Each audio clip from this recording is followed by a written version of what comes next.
زری mobile بج رہا ہے تمہارا، شاید کوئی میسج آیا ہے۔ امی نے کچن کے دروازے پہ کھڑے ہو کر اس کو آواز دی۔ اما میں روٹی بنا لوں، دیکھتی ہوں۔ اس نے ہاتھ پہ پکڑی روٹی کو توے پہ ڈالتے ہوئے کہا اور دوبارہ سے آٹا اٹھانے لگی۔ دیکھ لو کہیں کوئی بھائی نہ ہو، شہاب کہہ رہا تھا آنے میں دیر ہو جائے گی، کہیں اس نے نہ میسج کیا ہو۔ جی میری جانے جانا، دیکھتی ہوں نا۔ اس نے اونچا سا مسکراتے ہوئے کہا تاکہ باہر کھڑی ماں کو آواز آ جائے۔ زری مسکے لگانا کچھ تم سے سیکھے۔ اماں مسکراتے ہوئے موبائل لے کر اندر آئیں اور اس کے سر پر پیار سے مارا۔ لو جی، یہ مسکے ہیں، یہ تو میری محبت ہے آپ کے لیے۔ اس نے مصنوعی سا خفا ہوتے ہوئے ماں کے ہاتھ سے موبائل لیا اور دیکھنے لگی۔ ان کے ننیال میں لڑکیوں کو گھروں سے باہر جانے کی اجازت 20 سال پہلے بھی نہیں تھی، اور آج بھی لڑکیاں گھروں کے اندر ہی رہتی تھیں۔ اور تعلیم کا تو کوئی رجحان ہی نہیں تھا۔ بیٹا جتنا مرضی پڑھے، مگر بیٹی گھر کے اندر چار دیواری میں رہے۔ اور جو لڑکیاں شادی کر کے ان کے گھر آتی ان کا منہ 4-5 سال تک کوئی خاندان والا نہیں دیکھتا تھا۔ وہ گھر سے نکلتے ہوئے باقاعدہ ٹوپی والا برقع لیا کرتی تھی۔ اس کی بھی والدہ تب ہی پڑھ نہیں سکی تھی، تبھی جس کا موبائل بجتا تو بچوں کو لا کر دیتی، کوئی ضروری میسج نہ ہو۔ اس نے جیسے ہی موبائل کھولا واٹس ایپ پہ میسج تھا۔ میسج دیکھتے ہی اس کے پیروں کے نیچے سے زمین نکل گئی۔ اس کو لگا جیسے اس کا دل دھڑکنا بھول گیا ہے۔ اس کی سانسیں رک گئی ہیں، آنکھیں پلکیں جھپکنا بھول گئی ہیں، ہاتھوں نے حرکت روک دی ہے۔ پاؤں اب کبھی اگلا قدم نہیں اٹھا سکیں گے، زبان اب بول نہیں پائے گی۔ زری روٹی جلا دی نا تم نے؟ اماں جلدی جلدی روٹی کو پلٹنے لگی اور وہ بے جان سے چولہے کے سامنے کھڑی اس میسج کو دیکھتی رہی۔ اعوذ باللہ من الشیطان الرجیم، بسم اللہ الرحمن الرحیم۔ وَقَرْنَا فِي بُيُوتِكُنَّ وَلَا تَبَرَّجْنَا تَبَرَّجَ الْجَاهِلِيَّةِ الْأُولَىٰ وَأَقِمْنَا الصَّلَاةَ وَآتِينَا الزَّكَاةَ وَأَطِعْنَا اللَّهَ وَرَسُولَهُ إِنَّمَا يُرِيدُ اللَّهُ لِيُذْهِبَ عَنكُمُ الرِّجْسَ أَهْلَ الْبَيْتِ وَيُطَهِّرَكُمْ تَطْهِيرًا۔ ترجمہ: اور اپنے گھروں میں ٹھہری رہو، اور جس طرح پہلے جاہلیت کے دنوں میں اظہار تجمل کرتی تھی اس طرح زینت نہ دکھاؤ، اور نماز پڑھتی رہو اور زکوٰۃ دیتی رہو، اور اللہ اور اس کے رسول صلی اللہ علیہ وآلہ وسلم کی فرما برداری کرتی رہو۔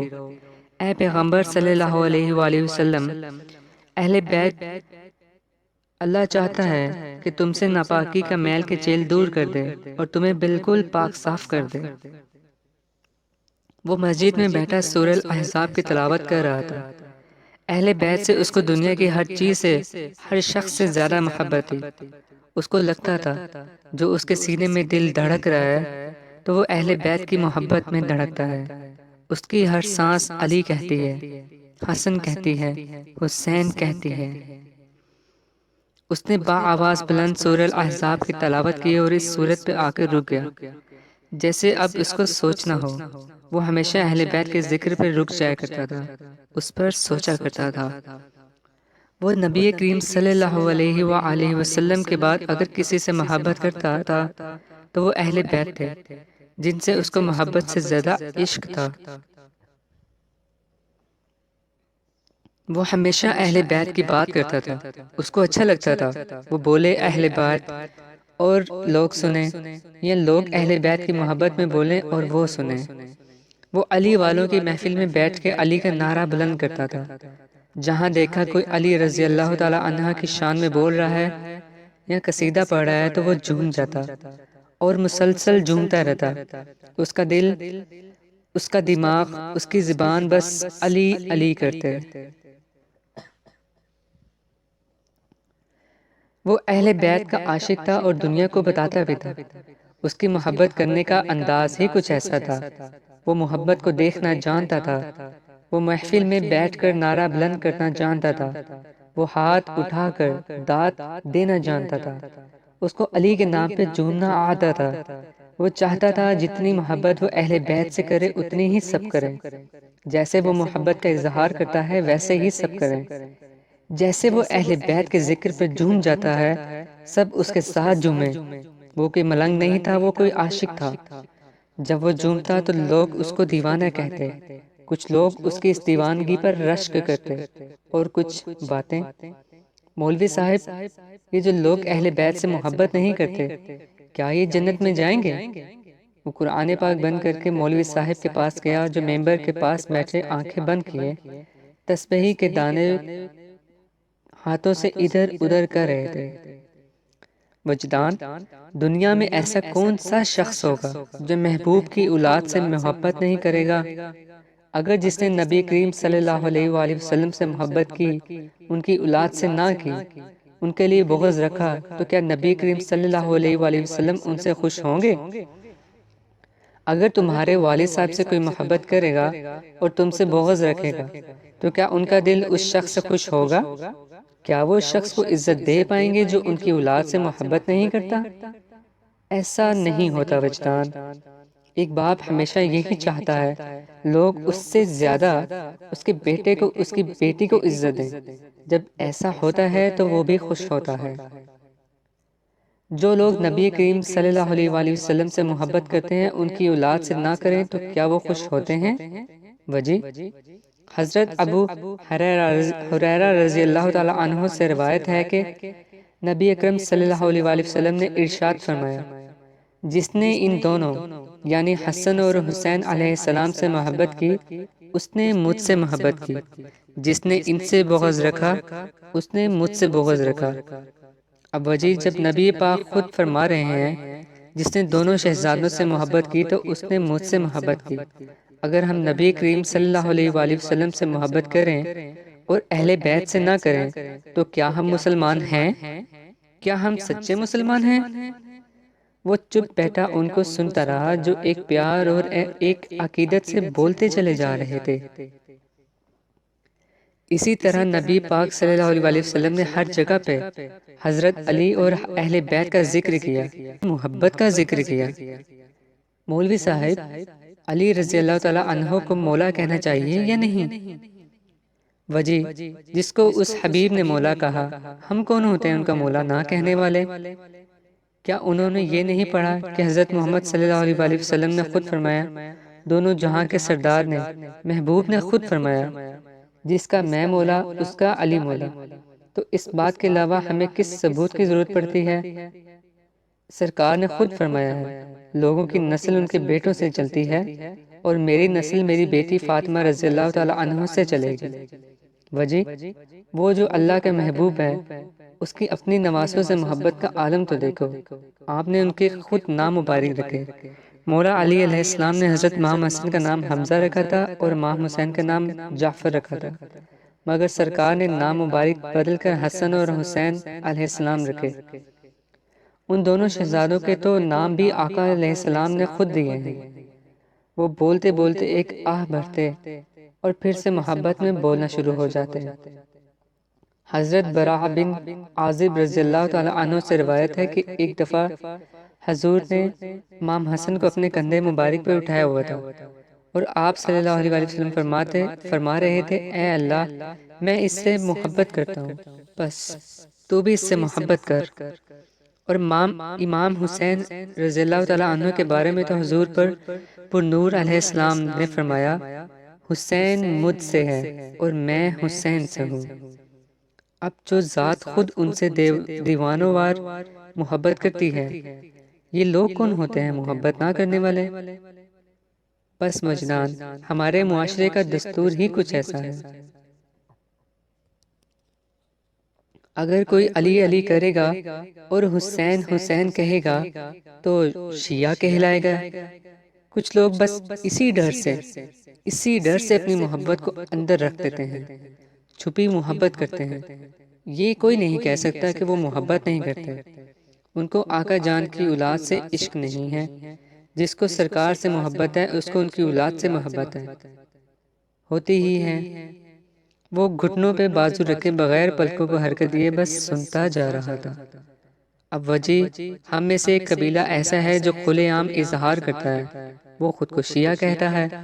بس وجی میں ایک ہی بات کہوں گا جو مولا علی رضی اللہ تعالیٰ عنہ نے خود فرمائی ہے، میرے بارے میں دو قسم کے شخص ہلاک ہو جائیں گے، غالی، اوپر محبت میں ناجائز افراط کرنے والا، اور دوسرا بغض کرنے والا یعنی حجت باز۔ اس کا حوالہ بھی ساتھ میں ہے۔ اب ایک اور جگہ آپ رضی اللہ تعالیٰ عنہ کا دوسرا قول یہ ہے کہ ایک قوم لوگوں کی جماعت میرے ساتھ اندھا دھند محبت کرے گی حتیٰ کہ وہ میرے افراط والی محبت کی وجہ سے جہنم کی آگ میں داخل ہوگی، اور ایک قوم میرے ساتھ بغض رکھے گی حتیٰ کہ وہ میرے بغض کی وجہ سے جہنم کی آگ میں داخل ہوگی۔ وجہ قصہ مختصر یہ ہے، جس نے نبی کریم صلی اللہ علیہ وسلم کی اولاد سے محبت نہ کی وہ مسلمان تو ہے مگر مومن نہیں۔ بس میں دعا گو ہوں اللہ ہمیں آقا جان علیہ السلام صلی اللہ علیہ وآلہ وسلم، اہل بیت، خلفائے راشدین اور ان کے صحابہ رضی اللہ تعالیٰ عنہما سے بے لوث محبت کرنے کی توفیق عطا فرمائے، آمین یا رب العالمین۔ وہ اپنے کمرے میں بیٹھی اتنے گھنٹوں سے وہ میسیج دیکھتی رہی جو اس کی سکرین پہ چمک رہا تھا۔ اس کو لگا وہ کوئی خواب دیکھ رہی ہے۔ السلام علیکم، تھینک یو سو مچ۔ یہ دو مصروں پہ میسیج اس کی دنیا ہلانے کو کافی تھا۔ وہ بار بار اس میسیج کو دیکھتی اور پھر اس نام کو۔ اس نے اس کا نمبر سر جی کے نام سے اپنے موبائل میں سیو کیا ہوا تھا۔ وہ بار بار اس میسیج کو دیکھ رہی تھی، بار بار اس کا جواب لکھ کر ڈیلیٹ کر دیتی، مگر دل پہ کب کس کا اختیار ہوتا ہے۔ اس نے اب کی بار میسیج لکھا، انگوٹھے نے خود بخود حرکت کی اور سینڈ کا بٹن دب گیا۔ زری؟ جی جان جی۔ سلطان کے بلانے پہ وہ بوکھلائے ہوئے باہر گئی اور موبائل کو وہیں چھوڑ دیا۔ اس کو اندازہ بھی نہیں تھا، اس نے میسیج ریموو کرنے کی بجائے سینڈ کر دیا ہے۔ یار مجھے روٹی بنا دو۔ بھائی نے اس کے باہر آتے ہی اس کو روٹی کا کہا جس کے اوپر سے پسینے گر رہے تھے۔ اس نے اپنی گھبراہٹ چھپانے کی ہر ممکن کوشش کی اور بار بار اپنے سر کے دوپٹے کو ٹھیک کرنے لگی۔ کیا ہوا ہے تمہیں زری؟ سلطان نے اس کے چہرے کو بہت غور سے دیکھتے ہوئے کہا، کچھ نہیں، مجھے کیا ہونا ہے؟ وہ کہتے ہوئے تیز تیز کچن میں جانے لگی کہ اس نے اس کا ہاتھ پکڑ لیا اور وہ ایک دم رک گئی۔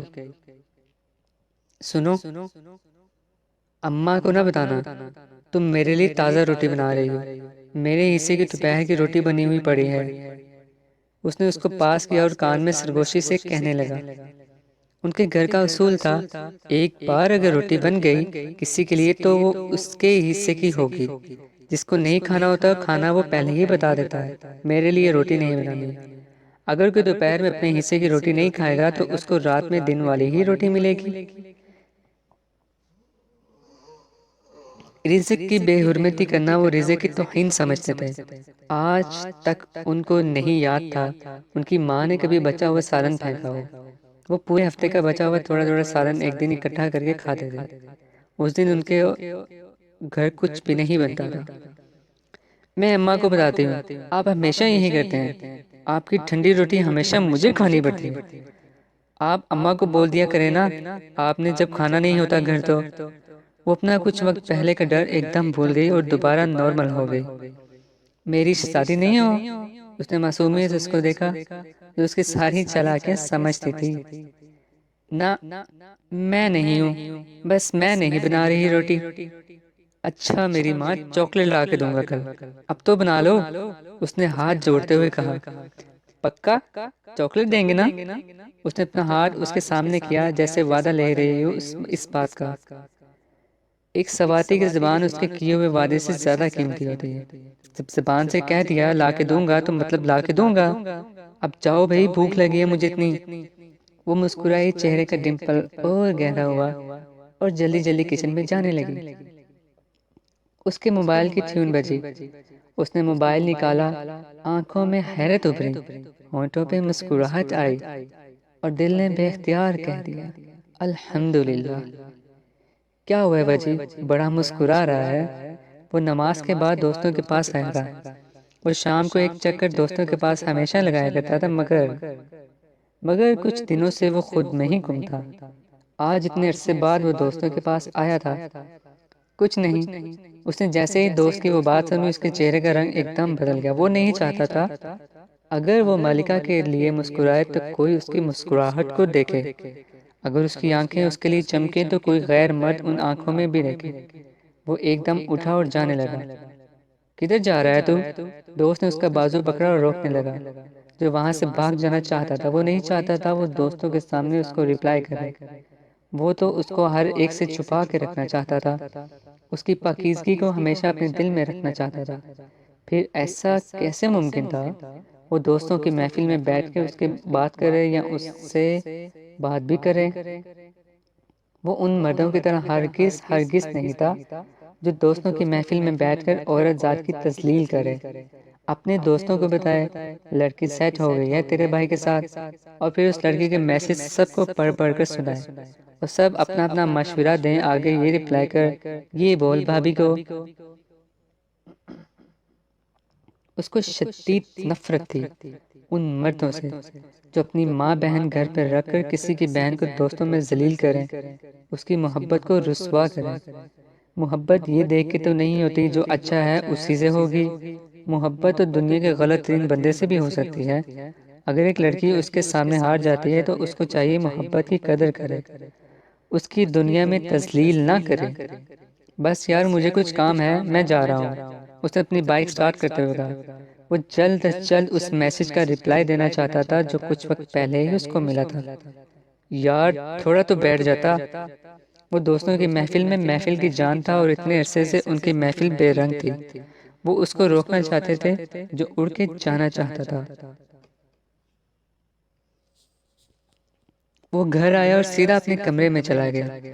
اس نے اس میسج کو بار بار دیکھا جو بس 2 لفظوں پہ مشتمل تھا، شکریہ۔ کیوں؟ اس نے وہ میسج پھر کھولا اور کانپتے ہاتھوں کے ساتھ لکھنے لگا۔ وہ لکھنا چاہتا تھا ملکہ میری دنیا میں آنے کا شکریہ، مگر اس نے خود پہ قابو پایا اور بس اتنا ہی لکھا، میری مدد کا شکریہ جو آپ نے فنکشن میں کی۔ کانپتے ہاتھوں کے ساتھ اس نے بس اتنا ہی لکھا اور موبائل کو دیکھنے لگا جس پہ اس نے بس وہ 2 حرف لکھے تھے۔ اس نے نہ جانے کتنی بار اپنے موبائل کی سکرین کو اپنے دل سے لگایا تھا۔ ہر 2 منٹ بعد اس میسج کو وہ اپنے دل پہ رکھتا اور پھر دیکھتا۔ دل پہ وہ میسج رکھنے سے اس کے دل کو ایک الگ ہی قرار آتا۔ وہ بار بار موبائل کو دیکھتا کہ اب اس کا میسج آئے گا، مگر گھنٹوں گزر گئے کوئی میسج نہ آیا۔ اس نے کھانا کھانے سے انکار کر دیا، یہ نہ ہو اس وقت اس کا جواب آ جائے۔ وہ نہ تو کھا سکے اور نہ ادھر سے اٹھ سکے۔ شاید انتظار کی گھڑیاں ان گھڑیوں سے زیادہ تکلیف دہ ہوتی ہیں جب ہم بولتے نہیں ہیں اور اگلے کی بات کا انتظار نہیں کرتے۔ یہ اس چپ سے زیادہ درد دیتی ہیں جب ہم چپ توڑ کر اگلے بندے کے بھی بولنے کا انتظار کرتے ہیں۔ اس نے اس انتظار میں کمرے سے بالکنی اور بالکنی سے کمرے تک 100 کے حساب سے چکر لگائے۔ اس کو لگ رہا تھا جیسے ان پیروں میں چھالے پڑ گئے، اب وہ ایک قدم بھی آگے نہیں چل سکے گا۔ وہ کسی ہارے ہوئے سپاہی کی طرح وہیں زمین پہ بیٹھ گیا۔ آنکھوں سے اشک رواں ہونے لگے، ہونٹ کانپنے لگے کہ موبائل بجا۔ اسے جلدی موبائل اٹھایا اور میسج دیکھا۔ آنسو سے بھری آنکھوں کے ساتھ میسج نظر نہیں آ رہا تھا۔ اس نے آنسو صاف کیے، پھر سے موبائل دیکھا اور مسکرانے لگا۔ یا اللہ، ایک وقت تھا جب لڑکیاں مجھ سے بات کرنے کے بہانے ڈھونڈتی تھی، اور آج ایک وقت ہے جو میں اس کے ایک ریپلائی کے لیے تڑپ رہا ہوں، صرف ایک ریپلائی کے لیے۔ اس نے اس کے بجے جانے والے ایموجی کو اتنی مرتبہ دیکھا اور مسکراتا رہا۔ اس کی بات کے جواب میں اس نے بس ایک اسمائل بھیجی تھی۔ ملکہ تم ان لڑکیوں جیسی نہیں ہو جو مجھ سے بات کا بہانہ ڈھونڈتی ہیں، تم الگ ہو ملکہ، پوری دنیا سے الگ۔ تم ان لڑکیوں جیسی ہو ہی نہیں سکتی۔ ملکہ میں انتظار کروں گا اس دن کا جب تم میرے مقدر میں لکھی جاؤ گے۔ اس نے آنسو صاف کیے اور واش روم میں وضو بنانے گیا۔ اس کو اس کے جواب کے بدلے میں خدا کے حضور شکرانے کے نوافل ادا کرنے تھے۔ اللہ جی میں ایسا نہیں کر سکتی، میں ایسا نہیں کر سکتی۔ وہ ڈائری لکھتے ہوئے اللہ جی سے باتیں کر رہی تھی۔ ایسا کوئی دن نہیں ہوتا جب وہ ان سے باتیں نہ کرے، ان کو سب کچھ سچ سچ نہ بتائے۔ وہ ان کو ہر بات بتاتی تھی جو اس نے کی تھی، چاہے وہ غلط ہوتی یا صحیح۔ اللہ جی کو اس کی زبانی ضرور پتہ ہوتی تھی۔ اللہ جی میں ان کی زندگی میں ان لڑکیوں کی لسٹ میں کبھی بھی نہیں آنا چاہتی جو ان سے بات کرنے کے بہانے ڈھونڈتی ہیں۔ اللہ جی میرا دل بہت کرتا ہے میں ان کو جواب دوں، مگر میں آپ کو خفا نہیں کر سکتی، میں ان سے بات نہیں کر سکتی۔ وہ سامنے پڑی ڈائری کے صفحے میں اپنی آنکھوں سے نکلنے والے پانی سے بھگو رہی تھی اور لکھے جا رہی تھی۔ اللہ جی میرا بہت دل کرتا ہے میں ان سے بات کروں۔ اس نے ایک بار پھر کہا۔ اب کی بار چپ پہنے والے آنسوں نے ہچکیوں کی صورت اختیار کر لی تھی۔ اس نے پین کے ہاتھوں سے چھوڑا اور ڈائری پہ سر رکھے ہچکیاں لے لے کر رونے لگی۔ خوبصورت سلکی بال اس کے منہ پہ آنے لگے۔ اس نے منہ پہ ہاتھ رکھا اور اپنا منہ اس طرف کیا جہاں کھڑکی تھی، جدھر سے چاند نظر آتا تھا۔ وہ اس کھڑکی کو دیکھنے لگی، اس چاند کو دیکھنے لگی جس کو وہ بچتان سمجھتی تھی۔ اس کو لگ رہا تھا اس کے لینے والی سانسیں اس کو درد دے رہی ہیں۔ اس کو اپنی سانسوں سے بھی تکلیف ہونے لگی۔ وہ اٹھی، کھڑکی کھولی، پردے پیچھے کیے اور وہاں کھڑی ہو گئی۔ ٹھنڈی ہوا کے ساتھ بارش بھی اندر آنے لگی، اس کے منہ پہ لگنے لگی اور وہ آنکھیں بند کیے ادھر ہی کھڑی رہی جیسے وہ بارش کے قطروں کو اپنے اندر سمو رہی ہے۔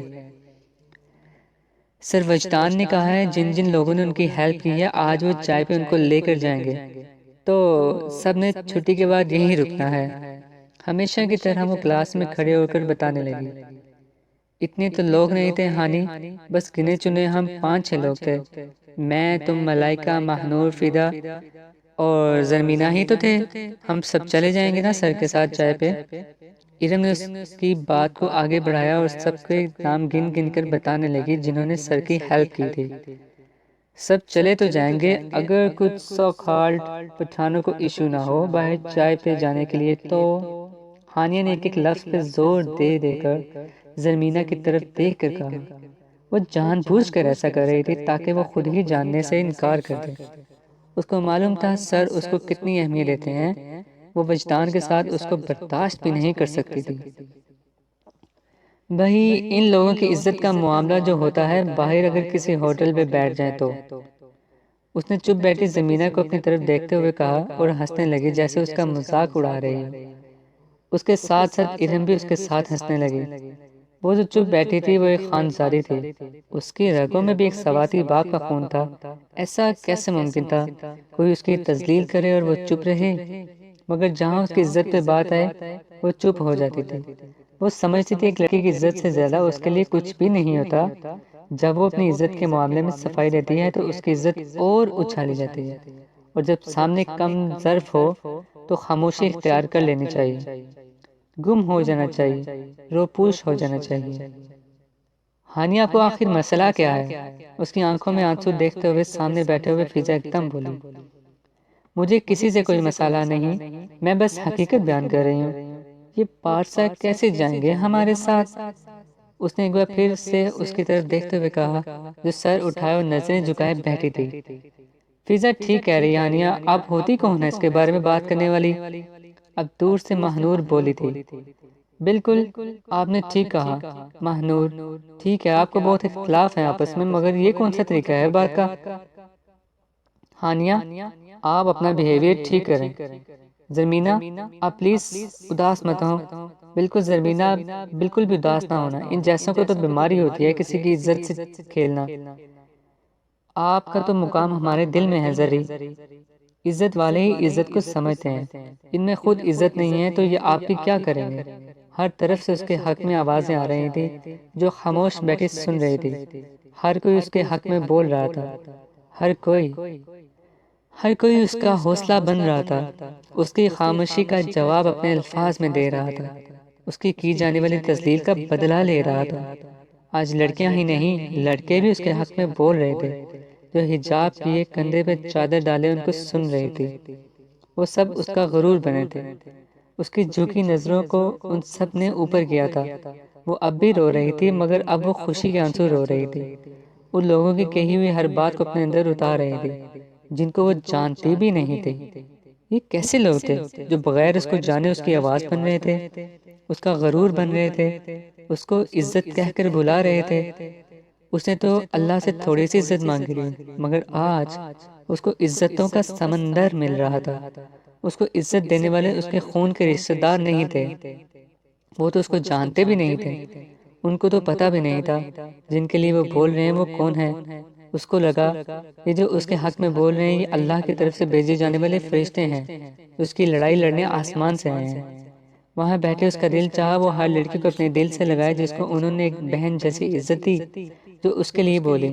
وہ ہر لڑکے کے پاس جائے، وہ لڑکے اپنا ہاتھ اس کے سر پہ رکھیں اور وہ اپنا سر نیچے کر لے، ان کی عزت میں وہ نیچے ہو جائے۔ جنہوں نے بھائی بن کر بہن کے خلاف کہنے والوں کو اپنی آنکھیں دکھائیں۔ اس کے خلاف بولنے والے بس 2 لوگ تھے اور اس کے حق میں بولنے والے 200 لوگ۔ وہ سب خود عزتوں والے تھے اور جو اس کی عزت کر رہے تھے، اس کا سہارا بن رہے تھے، اس کے رقیبوں کا منہ بند کر رہے تھے، اپنے لفظوں سے اس کے رقیبوں کو اس کا مقام بتا رہے تھے جو مقام اس کو خدا نے دیا تھا۔ اس نے اپنی آنکھیں بند کی، ہاتھ آگے کیے اور دل میں ان لوگوں کے لیے دعا مانگی جو اس کا غرور بنے تھے، اس کا حوصلہ اس کی زبان بنے تھے۔ رقیبوں کی محفل میں کچھ فرشتے بھی ہوتے ہیں۔